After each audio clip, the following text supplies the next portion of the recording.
ജില്ലയിലെ മൊറയൂർ എന്ന് പറഞ്ഞ പ്ലേസിലാണ് 2024 നീറ്റ് എക്സാമിന് ഉന്നത വിജയം കരസ്ഥമാക്കിയ ഫിദ ജാസ്മിനാണ് ഇപ്പൊ നമ്മുടെ കൂടെയുള്ളത്. ഫിദയോട് നമുക്ക് വിശേഷങ്ങൾ ചോദിച്ചറിയാം. ഓക്കെ, മോളിപ്പം 720 മാർക്കിൽ 700 സ്കോർ ചെയ്തു. ആ ഒരു സ്കോർ മോൾ എക്സ്പെക്ട് ചെയ്തിരുന്നോ? എക്സാം എഴുതിയ സമയത്ത് എഴുതിയിട്ട് വീട്ടിലത്തെ നമുക്ക് ആൻസർക്ക് ബ്രില്യൻറ്റിൻ്റെ വന്നിട്ടുണ്ടായിരുന്നു. അപ്പം അത് വെച്ച് നോക്കിയപ്പോൾ അത്രയും സ്കോർ എന്ന് ഞാൻ ഒട്ടും പ്രതീക്ഷിച്ചില്ലായിരുന്നു. ഞാൻ എക്സാം എഴുതി കഴിഞ്ഞപ്പോൾ എൻ്റെ ഉമ്മാനോട് പറഞ്ഞു, ഉമ്മ സേഫ് ആയിരിക്കും, പ്രാവശ്യം ഏതായാലും കിട്ടും അങ്ങനെ പറഞ്ഞിട്ടുണ്ടായിരുന്നു. പക്ഷെ ഞാൻ ഒരു 600+, 650+ ഒക്കെ ഓക്കെയാണ്. 700 എന്നുള്ളത് ഞാൻ ഒരിക്കലും വിചാരിച്ചിട്ടില്ലായിരുന്നു. പിന്നെ ഓഫ്കോഴ്സ് ഞങ്ങൾക്ക് ബ്രില്യൻറ്റിൻ്റെ എക്സാംസൊക്കെ ലാസ്റ്റത്തെ കുറച്ച് മോഡൽ എക്സാമിൻ്റെ ആ ഒരു പാറ്റേണിൽ തന്നെയാണ് ഈ എക്സാം വന്നിരിക്കുന്നത്. അപ്പം ആ ഒരു അതേപോലെ തന്നെയാണ് നമ്മൾ അവിടെ പോയിട്ട് ഒന്നും നമുക്ക് ഫീൽ ചെയ്തിട്ടില്ല. ലൈക്ക് ബ്രില്യൻ്റ് ഒരു എക്സാം എഴുതുന്ന പോലെ തന്നെ നമ്മൾ അവിടെ പോയി എഴുതി. കൂടുതലായിട്ടൊന്നും സ്ട്രെസ്സും കാര്യങ്ങളൊന്നും ഇല്ലായിരുന്നു. പിന്നെ എൻ്റെ പാരൻസ് ഭയങ്കര സപ്പോർട്ടായിരുന്നു. മോളുടെ സ്കൂൾ പഠനകാലമൊക്കെ എങ്ങനെയായിരുന്നു? എവിടെയായിരുന്നു? ഞാൻ നാട്ടിലുള്ള സ്കൂളിൽ തന്നെയാണ് പഠിച്ചത്. +2 വരെ നാട്ടിലുള്ള സ്കൂളിൽ തന്നെയാണ് പഠിച്ചത്, ഗവൺമെൻറ് സ്കൂളിൽ തന്നെ പഠിച്ചത്. +1 ഞങ്ങൾ ഫോക്കസ് ഏരിയ ഒരു ടീമാണ്. അപ്പം NCERT എന്ന് പറയുന്നത് അന്നേരം ഒരു പേജൊക്കെ ഒരു ചാപ്റ്റർ എന്നുള്ള രീതിയിലായിരുന്നു നമ്മൾ പഠിച്ചു പോയിരുന്നത്. അതുകൊണ്ട് അത് വലിയൊരു ടാസ്ക് ആയിരുന്നു NCERT എന്നുള്ളത്. പിന്നെ ബോർഡ് എക്സാമിന് എന്ന് പറയുമ്പോൾ NCERT നമ്മൾ അത്ര ഇതാക്കി പഠിക്കുന്നില്ല. നമ്മൾ ഷോർട്ട് നോട്ട്സും കാര്യങ്ങളൊക്കെ വെച്ചിട്ടാണ് പഠിച്ചിരുന്നത്. അപ്പം അത് കുറച്ചൊരു ബുദ്ധിമുട്ടായിരുന്നു ഫസ്റ്റ് ടൈം വന്നപ്പോൾ. ഫസ്റ്റ് അതായിരുന്നു NCERT ഓരോ ചാപ്റ്റേഴ്സും എന്താണെന്നുള്ളത് ഞാൻ ആദ്യം മനസ്സിലാക്കണത്. പിന്നെയാണ് പഠിക്കാൻ തുടങ്ങിയത്. സ്കൂള് കുഴപ്പമില്ല, നല്ല രീതിയിൽ തന്നെ പഠിച്ചു പോയിരുന്നത്. മോളിപ്പോൾ ഈ മെഡിക്കൽ കോച്ചിങ്ങിന് വേണ്ടിയിട്ട് ബ്രില്യൻറ്റ് ചൂസ് ചെയ്തു. അപ്പോൾ എന്താ ചൂസ് ചെയ്യാനുള്ള ഒരു കാരണം എന്താണ്? ഞാൻ ബ്രില്യൻറ്റ് ബ്രില്യൻറ്റിൽ നമുക്ക് അറിയാമായിരുന്നു ഇത്ര അടിപൊളിയാണെന്ന് കാക്ക പറഞ്ഞിട്ടുണ്ടായിരുന്നു. ബ്രില്യൻറ്റ് അടിപൊളിയാണെന്ന്.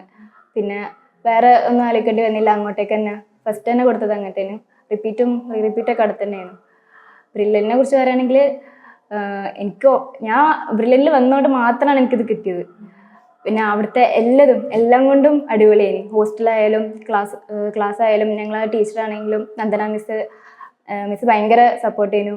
പിന്നെ ഹോസ്റ്റൽ വാർഡൻസ് എല്ലാവരും, പിന്നെ ഡയറക്ടേഴ്സും നമുക്ക് ഇടയ്ക്കിടയ്ക്ക് നമ്മളെ വന്നിട്ട് ജോർജ് സാറൊക്കെ ചില സമയത്തുള്ള മോട്ടിവേറ്റ് ചെയ്യുന്ന ഭയങ്കര നമ്മൾ ഏത് ഇതിൽ പോയാലും സാറിൻ്റെ സ്പീച്ച് കേട്ടാൽ നമുക്ക് ഇത് കിട്ടും, നമ്മളെ കൊണ്ടും കഴിയും എന്നുള്ളൊരു മോട്ടിവേഷൻ കിട്ടുമായിരുന്നു. പിന്നെ നമുക്ക് ഹോസ്റ്റലിലും ഇടയ്ക്കിടയ്ക്ക് ഡയറക്ടേഴ്സൊക്കെ വരും. അവസാനമൊക്കെ ആയപ്പോൾ ഇടയ്ക്കിടയ്ക്ക് നമ്മളെ കാണാൻ വരുന്നു. നമ്മളെ അത്രയും കെയർ ചെയ്തിട്ടാണ് ഒരു കൊണ്ടുപോയിട്ടുണ്ടായിരുന്നത്. പിന്നെ എല്ലാം കൊണ്ടും ഫെസിലിറ്റീസൊക്കെ അടിപൊളിയായിരുന്നു. ലേണിംഗ് ആപ്പ് ഞാൻ കൂടുതൽ ഉപയോഗിച്ചിരുന്നൊരു ഇതാണ് ലേണിംഗ് ആപ്പ് എന്ന് പറയുന്നത്. അതിൻ്റെ എക്സാംസ് മെയിനായിട്ട് പറയാനുള്ളത്.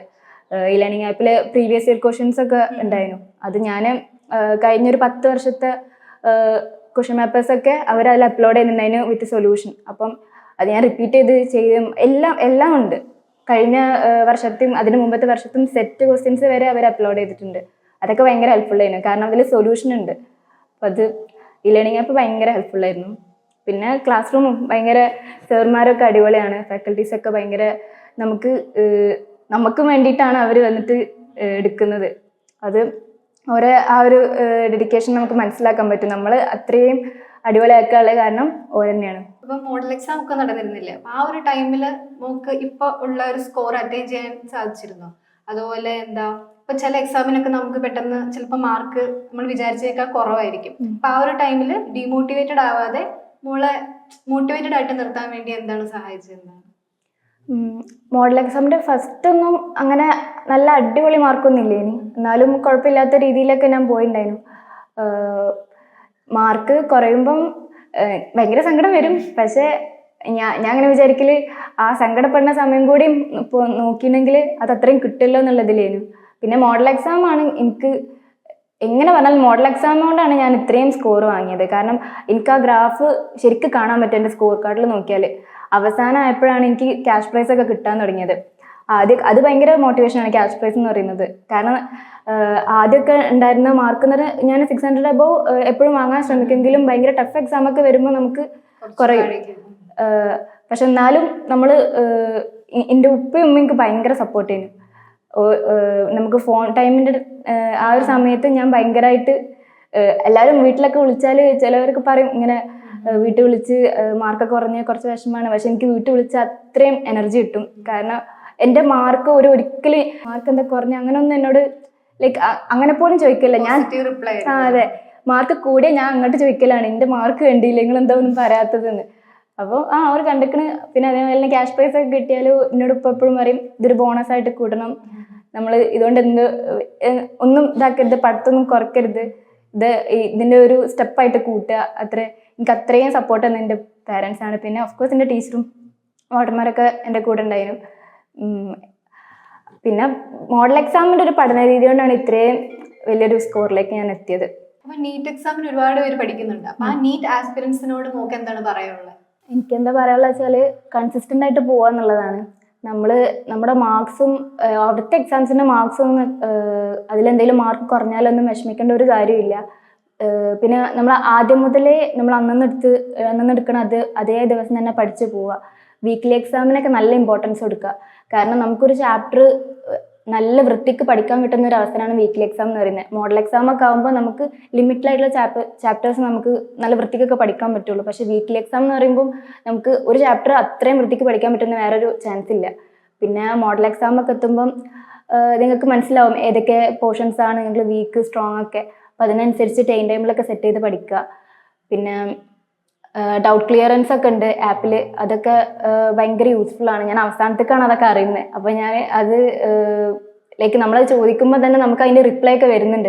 അത് ഭയങ്കര യൂസ്ഫുൾ ആയിരുന്നു. കാരണം ക്യാമ്പസിൽ പോകേണ്ട ആവശ്യം പോലും ഇല്ല. നമുക്ക് ഹോസ്റ്റലിൽ ഇരുന്നിട്ട് അതിൽ നമ്മൾ ജസ്റ്റ് ടൈപ്പ് ചെയ്താൽ അതിൻ്റെ ആൻസർ നമുക്ക് കിട്ടും. ലൈക്ക് വീഡിയോ ആയിട്ടും വോയിസ് ആയിട്ടൊക്കെ വരും. അതൊക്കെ ഭയങ്കര, ഞാൻ ആദ്യം പറഞ്ഞാൽ അതൊക്കെ ഭയങ്കര അതിശയിച്ച് പോയി ഇവർ ഇത്രയും നമുക്ക് ചെയ്തു തരുന്നുണ്ട് എന്നുള്ളത്. ഞാൻ റെഫറൻസിൽ ഇടയ്ക്ക് പോകാറുണ്ടായിരുന്നു. റെഫറൻസിന് പോകുമ്പോൾ എനിക്ക് ഇങ്ങനെ ഷിഫ്റ്റ് ചെയ്ത് പഠിക്കുന്നത് എനിക്ക് കുറച്ചും കൂടി നല്ലതായി തോന്നിയിരുന്നത്. ഹോസ്റ്റലിൽ ഇരുന്ന് ഇങ്ങനെ കുറേ ഇരുന്ന് പഠിക്കുമ്പോൾ നമ്മൾ ചിലപ്പോൾ ഡിസ്ട്രാക്റ്റഡ് ആയി പോകും. അന്നേരം റെഫറൻസിന് പോകുമ്പോൾ റെഫറൻസ് കുറച്ചും കൂടി എഫക്റ്റീവായി തോന്നും. പിന്നെ ഹോസ്റ്റലിലേക്ക് വരും അങ്ങനെയാണ്. റെഫറൻസിന് പോകുമ്പോൾ മെയിൻ ഹൈലൈറ്റ് എന്ന് പറയുന്നത് അവിടെ ലൈബ്രറി ബുക്സ് ഉണ്ട്. നമുക്കവിടെ എല്ലാ ബുക്സും അവൈലബിൾ ആണ്. നമ്മളടുത്ത് വേറെ ബുക്സ് ഒന്നും വേണ്ട. അഫ്കോഴ്സ് NCERT ആണ് നമ്മളെ മെയിൻ എങ്കിലും അവിടെ തന്നെ ഉണ്ട് ഒരുപാട് ഗൈഡും കാര്യങ്ങളൊക്കെ. അതിലെ ഓരോ ക്വസ്റ്റ്യൻസ് ഒക്കെ സോൾവ് ചെയ്തതെല്ലാം ഉണ്ട്. അതിനനുസരിച്ച് നമ്മൾ അത് ഇങ്ങനെ ചെയ്യാമെന്ന് മാത്രമേ ഉള്ളൂ. എല്ലാം അവിടെ പ്രൊവൈഡ് ചെയ്തിട്ടുണ്ട്. പിന്നെ ഷോർട്ട് നോട്ട്സ് ഉണ്ടാക്കുക. ആക്ച്വലി ഞാൻ ഈ വർഷം എന്ന് പറയുന്നത് എൻ്റെ മിസ്റ്റേക്സ് ഫുള്ള് ക്ലിയർ ചെയ്യലായിരുന്നു. ഞാൻ ഒരു വർഷം ഉണ്ടാക്കിയ മിസ്റ്റേക്സ് ഫുള്ള് ക്ലിയർ ചെയ്യലായിരുന്നു. ഇതിൽ മെയിനായിട്ട് പറയാന്നുള്ളത് റിപ്പീറ്റഡ് ആയിട്ട് വരുന്നൊരു കുട്ടി എങ്ങനെയായാലും ബയോളജി NCERT നല്ല രീതിക്ക് നോക്കും. നമ്മൾ നെഗ്ലക്ട് ചെയ്ത് പോണതാണ് കെമിസ്ട്രി NCERT. ഞാൻ കെമിസ്ട്രിയിലായിരുന്നു എനിക്ക് ആദ്യത്തെ തവണ നല്ല മാർക്ക് കുറഞ്ഞിട്ടുണ്ടായിരുന്നത്. അതിൻ്റെ കാരണം ഞാൻ NCERT അത്രയും അവോയ്ഡ് ചെയ്തു എന്നുള്ളതാണ്. അപ്പം പിന്നീട് ഞാൻ പഠിക്കാൻ തുടങ്ങിയപ്പം ഞാൻ ആദ്യം കെമിസ്ട്രി NCERT നല്ല രീതിയിൽ സ്ട്രെസ് ചെയ്ത് പോയിട്ടുണ്ടായിരുന്നു. ഫിസിക്സും കഴിയുന്ന പോലെ നോക്കുക, അത് വേർഡ് ബൈ വേർഡ് ഒന്നും നോക്കണ്ട. എന്നാലും NCERT നോക്കുമ്പോൾ നമുക്ക് അതിൽ കുറച്ചും കൂടി ക്ലാരിറ്റി വരും കൺസെപ്റ്റ്സ് ഒക്കെ. പിന്നെന്താ, ഷോർട്ട് നോട്ട്സ് ഭയങ്കര ഇമ്പോർട്ടൻ്റ് ആണ്. മോഡൽ എക്സാമിൻ്റെ ടൈമിൽ നമുക്ക് ഒരു ചാപ്റ്റർ മുഴുവനായിട്ട് എടുത്ത് വായിക്കാനൊന്നും കഴിയില്ല. ഷോർട്ട് നോട്ട്സ് അപ്പം ഭയങ്കര യൂസ്ഫുൾ ആയിരിക്കും. ആദ്യമൊക്കെ വായിക്കുമ്പോൾ കുറച്ച് ടൈം എടുക്കും. ലൈക്ക് ഒരു ചാപ്റ്ററൊക്കെ കുറച്ച് സമയം എടുക്കുമ്പോൾ നമ്മൾ ഡെയിലി അത് വായിക്കുമ്പോൾ നമ്മൾ ആ ഒരു ചാപ്റ്ററൊക്കെ ഭയങ്കര സിമ്പിളായിട്ട് കുറച്ച് സമയം കൊണ്ട് തന്നെ അത് വായിച്ച് തീരാവുന്നേ ഉള്ളൂ. ആദ്യം കുറച്ച് ടൈം എടുത്താലും അവസാനം ആകുമ്പോൾ നിങ്ങൾക്ക് തന്നെ കാണാൻ പറ്റും, നിങ്ങളെ പഠിത്തത്തിലുള്ള ഒരു ഈസിനെസ്സും എല്ലാം കാണാൻ പറ്റും. പിന്നെ അവിടുത്തെ മാർക്കിൻ്റെ ബേസിൽ ഒരിക്കലും നിങ്ങളെ മാർക്ക് വരില്ല എന്ന് ഞാൻ പറയാണ്. കാരണം ആദ്യം വീക്ക്ലി എക്സാംസിനൊന്നും ഇത്രയും എനിക്ക് ക്യാഷ് പ്രൈസ് ഒന്നും കിട്ടിയിട്ടില്ല. പിന്നെ മോഡലിനാണ് ഞാൻ ഇങ്ങനെ കയറി വന്നത്. അത് പഠിത്തത്തിൻ്റെ രീതിയാണെന്ന് ഞാൻ പറയും. കാരണം എനിക്ക് തന്നെ ഇപ്പം ഞാൻ ആലോചിക്കുമ്പോൾ ഞാൻ എങ്ങനെ അതൊക്കെ ചെയ്തതെന്നൊക്കെ വിചാരിച്ചു. ലൈക്ക് ഡെയിലി 14+ hours ഒക്കെ ഇരുന്ന് പഠിക്കുക എന്നൊക്കെ പറയുന്നത് ഞാൻ ഇവരോട് പറയുമ്പോൾ തന്നെ ഇവർ വിശ്വസിക്കലില്ല. എനിക്ക് വീട്ടിലിരുന്ന് അങ്ങനെ കുറേ സമയമൊന്നും പഠിക്കാൻ പറ്റില്ല. പക്ഷെ അതുകൊണ്ടാണ് ഞാൻ ഹോസ്റ്റൽ തന്നെ ചൂസ് ചെയ്തത്. പക്ഷെ അവിടെ പോയിട്ട് നമുക്ക് നമ്മളെ തന്നെ അതിശയിപ്പിക്കുന്ന രീതിയിലുള്ള കാര്യങ്ങളൊക്കെ ചെയ്തുകൊണ്ടിരുന്നത്. അതൊക്കെ നമ്മൾ ആഗ്രഹം ഉണ്ടെങ്കിൽ നമ്മളത് അങ്ങനെയൊക്കെ ചെയ്യും എന്നുള്ളത് ഉറപ്പാണ്. പിന്നെ അങ്ങനെ പോവുക, ഷോർട്ട് നോട്ട്സും കാര്യങ്ങളൊക്കെ കീപ്പ് ചെയ്തിട്ട് പോവുക, ഡെയിലി പഠിക്കാൻ നോക്കുക.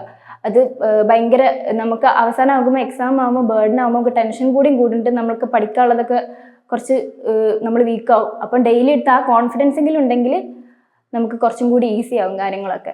ഫിദ, ജാസ്മിനും ഫാമിലിയാണ് നമ്മുടെ കൂടെ ഉള്ളത്. നമുക്ക് അവരുടെ വിശേഷം ചോദിച്ചറിയാം. നമ്മള് ആദ്യം തന്നെ റിസൾട്ടിന്റെ കാര്യങ്ങൾ ഏകദേശം നോക്കിയിട്ടൊരു ധാരണ ഉണ്ടായിരുന്നു. പക്ഷെ ഔദ്യോഗികമായിട്ട് റിസൾട്ട് വരുമ്പോഴാണ് നമുക്ക് അറിയുന്നത്. എന്തായാലും ഭയങ്കര സന്തോഷം. ഇപ്പോൾ സാധാരണ ഒരു LP സ്കൂളിൽ സാധാ രീതിയിൽ പഠിച്ചു വന്നൊരു കുട്ടിയാണ്. അപ്പോൾ ഈ രീതിയിലൊരു റിസൾട്ട് അവള് ഏകദേശമൊക്കെ നോക്കിയിട്ട് പറഞ്ഞിരുന്നെങ്കിൽ നമുക്ക് 100% ആ സമയത്താണ് അത് ഉറപ്പ് വരുന്നത്. ഇല്ല, അപ്പോൾ എന്തായാലും ഭയങ്കര സന്തോഷം. പിന്നെ ബ്രില്യൻറ്റിൽ പഠിക്കുന്ന സമയത്തൊക്കെ അവൾക്ക് പിന്നെ കുറേ ക്യാഷ് പ്രൈസും കാര്യങ്ങളൊക്കെ കിട്ടി. ഏകദേശം ഈ ഒരു മാർക്കിൻ്റെ അടുത്തൊക്കെ സ്കോർ ചെയ്തിരുന്ന ഒരു ആൾ തന്നെയാണ്. അപ്പം ഒരു പ്രതീക്ഷ ഉണ്ടായിരുന്നു. പക്ഷെ എന്നാലും ഔദ്യോഗികമായിട്ട് റിസൾട്ട് അറിയുമ്പോഴാണ് നമുക്കത് 100% ഉറപ്പാകുന്നത്. റിസൾട്ട് ഒന്ന് പല സന്തോഷം ഉണ്ടായിനി. ഞാൻ പ്രതീക്ഷിച്ചിട്ടില്ല അങ്ങനെ ഇത് കിട്ടും എന്നുള്ളതൊന്നും. പിന്നെ ഓളിങ്ങനെ പറയും ഞാൻ ബ്രില്യൻറ്റിൽ പഠിച്ചതുകൊണ്ടാണ് എനിക്ക് ഇത്രയും ഇത് കിട്ടാൻ കാരണം എന്നൊക്കെ പറയും. റിസൾട്ട് വന്ന ടൈമിൽ ഭയങ്കര ഹാപ്പി ആയിരുന്നു. കാരണം ഫസ്റ്റ് ട്രൈ സെക്കൻഡ് ട്രൈ ആണെങ്കിലും 75 മാർക്ക് കിട്ടുക എന്ന് പറഞ്ഞാൽ വലിയൊരു കാര്യം തന്നെയാണ്. പിന്നെ ഞങ്ങളെ ഫാമിലി ആദ്യമായിട്ടാണ് ഒരു ആള് നീറ്റിന് ഇത്ര സ്കോർ ചെയ്യുന്നത്. കാരണം ആരും അധികം ഈ ഫീൽഡിലൊന്നും പോയിട്ടില്ല. അപ്പം ഇങ്ങനെ ഇപ്പം ഈ മാർക്ക് വെച്ച് 75 മാർക്ക് വെച്ചിട്ടൊരു മെഡിക്കൽ കോളേജ് അല്ലെങ്കിൽ നല്ലൊരു ഇൻസ്റ്റിറ്റ്യൂഷനിൽ പഠിക്കാൻ പറ്റും എന്നുള്ള വന്നപ്പം ഫാമിലിത്തെ ഫസ്റ്റത്തെ ഒരു ഡോക്ടർ നിന്നപ്പോൾ ഭയങ്കര ഹാപ്പി ആയിരുന്നു. കാരണം ഞാനൊരു എഞ്ചിനീയറിംഗ് ഫീൽഡിലാണ്. ഇപ്പം ഞാൻ പഠനം കഴിഞ്ഞ് ഇറങ്ങിയിട്ടുള്ളൂ. അപ്പം ഇവള് ഒരു ഡോക്ടർ ഫീൽഡിലാണെന്ന് പറഞ്ഞപ്പം എത്താൻ പറ്റുമെന്ന് അറിഞ്ഞപ്പോൾ ഭയങ്കര ഹാപ്പി. പഠനകാര്യങ്ങളിലൊക്കെ ഫിദ എങ്ങനെയുണ്ട്? മോൾ എങ്ങനെയുണ്ടായിരുന്നു? മോള് ഇപ്പോൾ നേരത്തെ പറഞ്ഞാൽ നമ്മൾ പിന്നെ ഇവിടുത്തെ GMLP സ്കൂളിൽ ആണ്, മൊറയൂർ GMLP സ്കൂളിലാണ് അവൾ പിന്നെ 4ാം ക്ലാസ് വരെ പഠിച്ചത്. അത് കഴിഞ്ഞിട്ട് ഇവിടെ തൊട്ടടുത്ത് തന്നെയുള്ള ഒരു പിന്നെ ഹൈസ്കൂൾ VHMHS എന്ന് പറഞ്ഞ ഹൈസ്കൂളിലാണ് പഠിച്ചത്. അപ്പോൾ സ്റ്റേറ്റ് സിലബസിൽ സാധാ രീതിയിൽ പഠിച്ചു വന്നതാണ്. പിന്നെ അത് കഴിഞ്ഞിട്ട് അതിലൊക്കെ നല്ല അത്യാവശ്യം ഫുള്ള് A+ നല്ല മാർക്കും നേടിയിട്ട് തന്നെയാണ് പഠിച്ചത്. അത് കഴിഞ്ഞിട്ട് പിന്നെ എൻ്റെ മോന് എഞ്ചിനീയറിങ്ങിന് വേണ്ടിയിട്ട് 2020 ബ്രില്യൻറ്റിൽ പഠിച്ചിരുന്നു. അങ്ങനെ അവനാണ് ഇവളെ +2 കഴിഞ്ഞിട്ട് ബ്രില്യൻറ്റിൽ ചേർക്കാന്നുള്ള അഭിപ്രായം പറഞ്ഞത്. അപ്പോൾ അത് പ്രകാരം ഞങ്ങൾ 2023 ചേർത്തി. ആ സമയത്ത് അവൾക്ക് 573 സ്കോർ വന്നത്. അപ്പോൾ അന്ന് ആ സമയത്ത് ഭയങ്കര വിഷമേനി.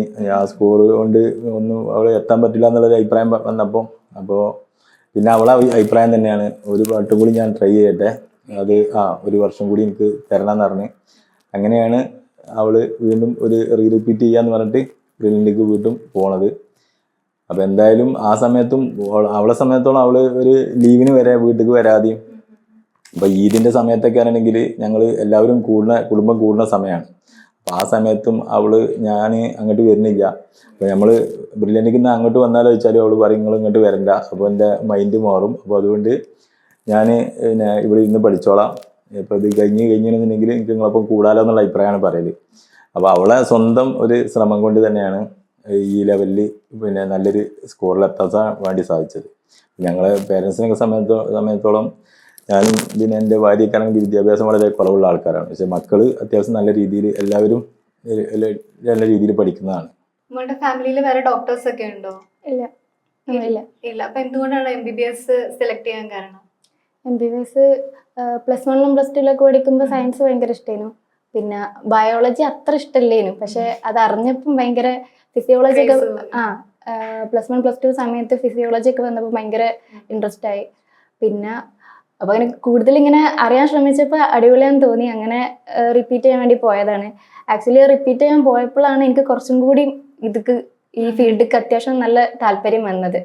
നമ്മൾ അവിടെ പോയപ്പം ഇത് മാത്രമേ മെഡിസിൻ എന്ന് പറയുന്ന ഫീൽഡ് എത്രത്തോളം നല്ല ഇൻട്രസ്റ്റിങ്ങും അതുപോലെ തന്നെ നമുക്ക് സൊസൈറ്റിയിൽ ചെയ്യാൻ പറ്റുന്ന സേവനങ്ങളും ഏതുകൊണ്ടും നല്ലൊരു സർവീസാണ്. അപ്പം അങ്ങനെ അവിടെ പോയതിനു ശേഷമാണ് കുറച്ചും കൂടി ഇൻട്രസ്റ്റ് കൂടിയത്.